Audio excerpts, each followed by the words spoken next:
शिव पुराण महात्म्य। छठा अध्याय। शिव पुराण के श्रवण की विधि। शौनक जी कहते हैं, महाप्राज्ञ सूत जी, आप धन्य एवं शिव भक्तों में श्रेष्ठ हैं। हम पर कृपा कर हमें कल्याणमय शिव पुराण के श्रवण की विधि बताइए, जिससे सभी श्रोताओं को संपूर्ण उत्तम फल की प्राप्ति हो। सूत जी ने कहा, मुने शौनक, तुम्हें संपूर्ण फल की प्राप्ति के लिए मैं शिव पुराण की विधि सविस्तार बताता हूँ। सर्वप्रथम किसी ज्योतिषी को बुलाकर दान से संतुष्ट कर उससे कथा का शुभ मुहूर्त निकलवाना चाहिए और उसकी सूचना का संदेश सभी लोगों तक पहुंचाना चाहिए कि हमारे यहाँ शिव पुराण की कथा होने वाली है। अपने कल्याण की इच्छा रखने वालों को इसे सुनने अवश्य पधारना चाहिए। देश देश में जो भी भगवान शिव के भक्त हों तथा शिव कथा के कीर्तन और श्रवण के उत्सुक हों, उन सभी को आदरपूर्वक बुलाना चाहिए और उनका आदर सत्कार करना चाहिए। शिव पुराण सुनने के लिए मंदिर, तीर्थ, वन प्रांत अथवा घर में ही उत्तम स्थान का निर्माण करना चाहिए। केले के खंभों से सुशोभित कथा मंडप तैयार कराएं। उसे सब और फलपुष्प, सुंदर चंदोवे से अलंकृत करना चाहिए। चारों कोनों पर ध्वज लगाकर उसे विभिन्न सामग्री से सुशोभित करें। भगवान शंकर के लिए भक्तिपूर्वक दिव्य आसन का निर्माण करना चाहिए तथा कथा वाचक के लिए भी दिव्य आसन का निर्माण करना चाहिए। नियम पूर्वक कथा सुनने वालों के लिए भी सुयोग्य आसन की व्यवस्था करें तथा अन्य लोगों के बैठने की भी व्यवस्था करें। कथा बाचने वाले विद्वान के प्रति कभी बुरी भावना न रखें। संसार में जन्म तथा गुणों के कारण बहुत से गुरु होते हैं, परंतु उन सब में पुराणों का ज्ञाता ही परम गुरु माना जाता है। पुराणवेत्ता पवित्र, शांत, साधु, ईर्ष्या पर विजय प्राप्त करने वाला और दयालु होना चाहिए। ऐसे गुणी मनुष्य को इस पुण्यमय कथा को बांचना चाहिए। सूर्योदय से 3:30 पहर तक इसे बांचने का उपयुक्त समय है। मध्याह्न काल में 2 घड़ी तक कथा बंद रखनी चाहिए ताकि लोग मलमूत्र का त्याग कर सकें। जिस दिन से कथा शुरू हो रही है उससे 1 दिन पहले व्रत ग्रहण करें। कथा के दिनों में प्रातः काल का नित्य कर्म संक्षेप में कर लेना चाहिए। वक्ता के पास उसकी सहायता हेतु एक विद्वान व्यक्ति को बैठाना चाहिए जो कि सब प्रकार के संशयों को दूर कर लोगों को समझाने में कुशल हो। कथा में आने वाले विघ्नों को दूर करने के लिए सर्वप्रथम गणेश जी का पूजन करना चाहिए। भगवान शिव व शिव पुराण की भक्तिभाव से पूजा करें। तत्पश्चात श्रोता तन मन से शुद्ध होकर आदरपूर्वक शिव पुराण की कथा सुने। जो वक्ता और श्रोता अनेक प्रकार के कर्मों से भटक रहे हों, काम आदि 6 विकारों से युक्त हों, वे पुण्य के भागी नहीं हो सकते। जो मनुष्य अपनी सभी चिंताओं को भूलकर कथा में मन लगाते हैं, उन शुद्ध बुद्धि मनुष्यों को उत्तम फल की प्राप्ति होती है। शिव पुराण महात्म्य। छठा अध्याय। शिव पुराण के श्रवण की विधि। शौनक जी कहते हैं, महाप्राज्ञ सूत जी, आप धन्य एवं शिव भक्तों में श्रेष्ठ हैं। हम पर कृपा कर हमें कल्याणमय शिव पुराण के श्रवण की विधि बताइए, जिससे सभी श्रोताओं को संपूर्ण उत्तम फल की प्राप्ति हो। सूत जी ने कहा, मुने शौनक, तुम्हें संपूर्ण फल की प्राप्ति के लिए मैं शिव पुराण की विधि सविस्तार बताता हूँ। सर्वप्रथम किसी ज्योतिषी को बुलाकर दान से संतुष्ट कर उससे कथा का शुभ मुहूर्त निकलवाना चाहिए और उसकी सूचना का संदेश सभी लोगों तक पहुंचाना चाहिए कि हमारे यहाँ शिव पुराण की कथा होने वाली है। अपने कल्याण की इच्छा रखने वालों को इसे सुनने अवश्य पधारना चाहिए।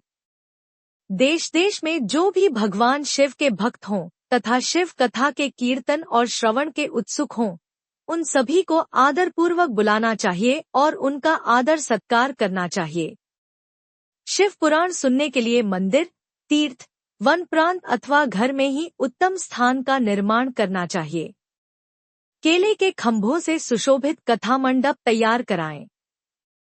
उसे सब और फलपुष्प, सुंदर चंदोवे से अलंकृत करना चाहिए। चारों कोनों पर ध्वज लगाकर उसे विभिन्न सामग्री से सुशोभित करें।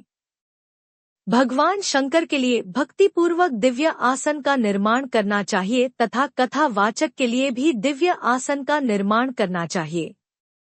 नियम पूर्वक कथा सुनने वालों के लिए भी सुयोग्य आसन की व्यवस्था करें तथा अन्य लोगों के बैठने की भी व्यवस्था करें। कथा बाचने वाले विद्वान के प्रति कभी बुरी भावना न रखें। संसार में जन्म तथा गुणों के कारण बहुत से गुरु होते हैं, परंतु उन सब में पुराणों का ज्ञाता ही परम गुरु माना जाता है। पुराणवेत्ता पवित्र, शांत, साधु, ईर्ष्या पर विजय प्राप्त करने वाला और दयालु होना चाहिए। ऐसे गुणी मनुष्य को इस पुण्यमय कथा को बांचना चाहिए। सूर्योदय से 3:30 पहर तक इसे बांचने का उपयुक्त समय है। मध्याह्न काल में 2 घड़ी तक कथा बंद रखनी चाहिए ताकि लोग मलमूत्र का त्याग कर सकें। जिस दिन से कथा शुरू हो रही है उससे एक दिन पहले व्रत ग्रहण करें। कथा के दिनों में प्रातः काल का नित्य कर्म संक्षेप में कर लेना चाहिए। वक्ता के पास उसकी सहायता हेतु एक विद्वान व्यक्ति को बैठाना चाहिए जो कि सब प्रकार के संशयों को दूर कर लोगों को समझाने में कुशल हो। कथा में आने वाले विघ्नों को दूर करने के लिए सर्वप्रथम गणेश जी का पूजन करना चाहिए। भगवान शिव व शिव पुराण की भक्तिभाव से पूजा करें। तत्पश्चात श्रोता तन मन से शुद्ध होकर आदरपूर्वक शिव पुराण की कथा सुने। जो वक्ता और श्रोता अनेक प्रकार के कर्मों से भटक रहे हों, काम आदि 6 विकारों से युक्त हों, वे पुण्य के भागी नहीं हो सकते। जो मनुष्य अपनी सभी चिंताओं को भूलकर कथा में मन लगाते हैं, उन शुद्ध बुद्धि मनुष्यों को उत्तम फल की प्राप्ति होती है। शिव पुराण महात्म्य। 6ठा अध्याय। शिव पुराण के श्रवण की विधि। शौनक जी कहते हैं, महाप्राज्ञ सूत जी, आप धन्य एवं शिव भक्तों में श्रेष्ठ हैं। हम पर कृपा कर हमें कल्याणमय शिव पुराण के श्रवण की विधि बताइए, जिससे सभी श्रोताओं को संपूर्ण उत्तम फल की प्राप्ति हो। सूत जी ने कहा, मुने शौनक, तुम्हें संपूर्ण फल की प्राप्ति के लिए मैं शिव पुराण की विधि सविस्तार बताता हूँ।